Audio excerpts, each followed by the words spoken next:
far enough into the day to talk about definitives, defining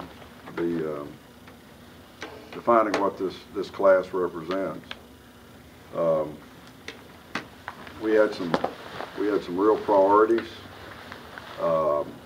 We needed some offensive playmakers, and we needed some defensive secondary players.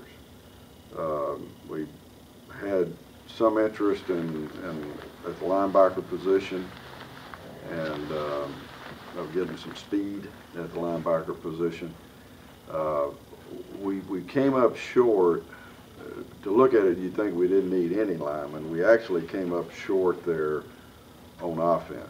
I mean, if we were to say what's missing is a left offensive tackle. We still got some work to do.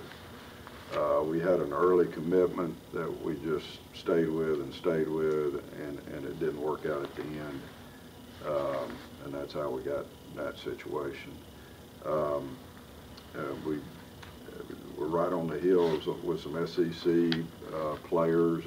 One player that we had on an early list, Ole Miss, came in behind us and gray-shirted him, and he's from Jackson, Mississippi. His brother starts in the defensive line at Ole Miss, so you know that was one of the changes. So we didn't instead of it looking like we weren't trying to get linemen, we didn't finish very strong in linemen.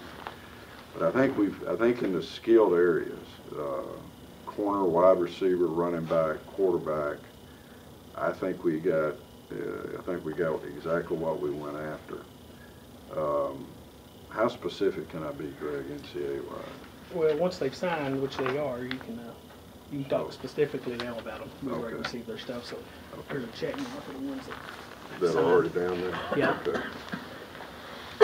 I guess I should say this too about this class. We have 4 Calhoun County players on this list that really I think are quality players, from Oxford, from Walter Weldon, from Anniston High School, and from Raglan. And you know, they're going to be people, they're going to be names that people will know, and I think they'll create the local interest. We have a player in here from South Carolina that's an offensive lineman. We do have some names in the offensive line category. We're just missing a tackle. Maybe to just put a paraphrasing on it, it is by far the best academic class we've ever had.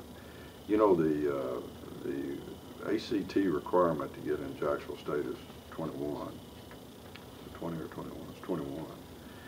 And that's 4 points higher than the NCAA qualifying. So in the past, we've really just targeted NCAA qualified, but this year we made an attempt to get to that 21 point on a more regular basis, and we did it.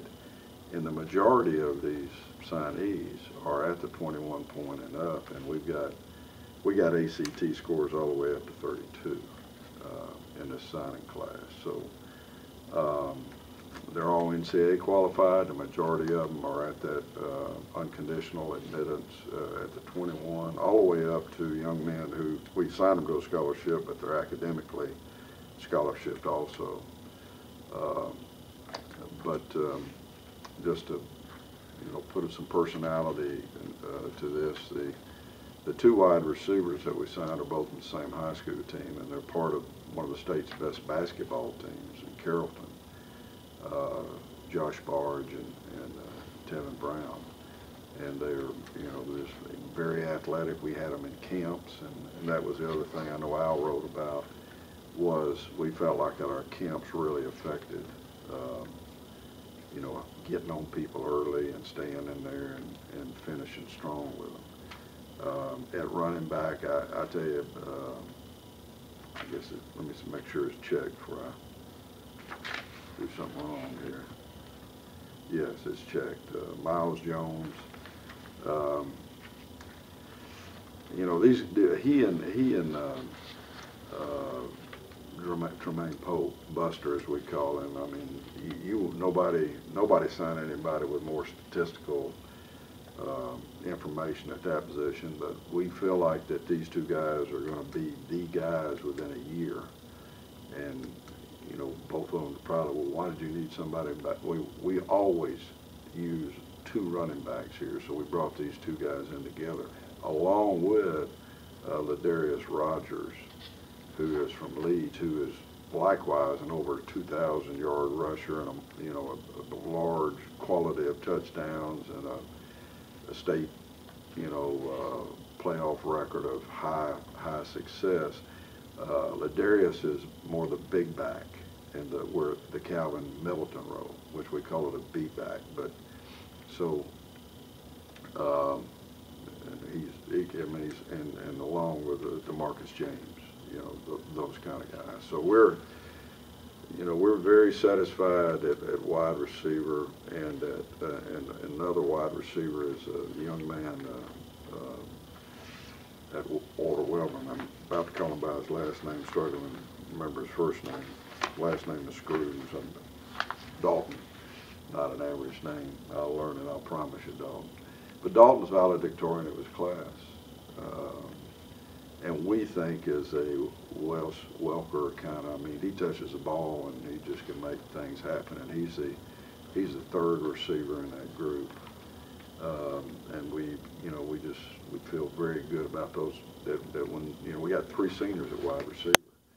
We got a senior tailback, and there are going to have to be some names in here pretty quick right behind those guys, and I think we did that. Likewise, we lost Juwan Booker and A.J. Davis at corner. We had to have not just corners, we had to have legitimate, ready to go play corners. And we got them off the same football team, Lovejoy in Atlanta. And again, we go back to camp. We were on these guys early on.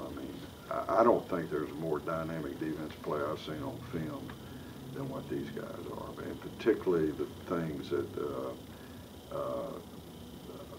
Junior did. Tremaine Huff, H-O-U-T-H. I get the nicknames just real quick with some of them. But he was just, his nickname on his team was Honey Badger, if that tells you anything. And that's what he looked like when he played. And they played to the last game for the state championship. And they went to the last game for the state championship, and they were a defensive team. And he was the heartbeat of that defense. And Broughton was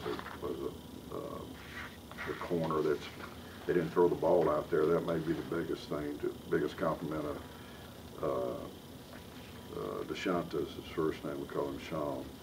That might be the biggest compliment as you go, and nobody ever throws the ball out there. And that's the way it was with DeShanta. But we're quarterback, which is always a profile position. I think we signed a guy to me that was vastly under-recruited, even though he was the most valuable, offensively, the most valuable player in Birmingham. What really distinguished him is when you saw his athleticism in basketball. And they've got a great basketball program, and he's the heart of that basketball team. He is, Jimmy, you sitting here, he's Damian Craig. If you remember Damian, and I don't mean to like him. He's the same size, speed, arm strength. And I had great respect when Damian was playing at Auburn. But that would be a parallel kind of player. Of course, Eli here, who I'm calling him, he'll be trying to figure out what I'm saying to him. It is a great respect. So, but that's not all of them. We had a couple of players in Etowah County that went right down to the wire that we didn't get. I want people in Etowah County to know that we're always focused on those areas. We lost one of them out of state. We lost one of them to Troy. And they were highly recruited players. Actually, Auburn was on one of them to the very sort of a Darius Haynes kind of story. But anyway, it's not a particularly large class. There's a lot of Alabama players on it. Out of 19 signees, 9 of them are from in the state. I was looking at Auburn and Alabama's list, and it's just a I really hope the high school coaches realize that their reach is very broad, and the high school coaches in Alabama need to make sure that they help us get on the right players in the state, because holding back for Auburn and Alabama, they're really, at the end of the day, their reach is so big. They're signing such large national classes. We'd like to have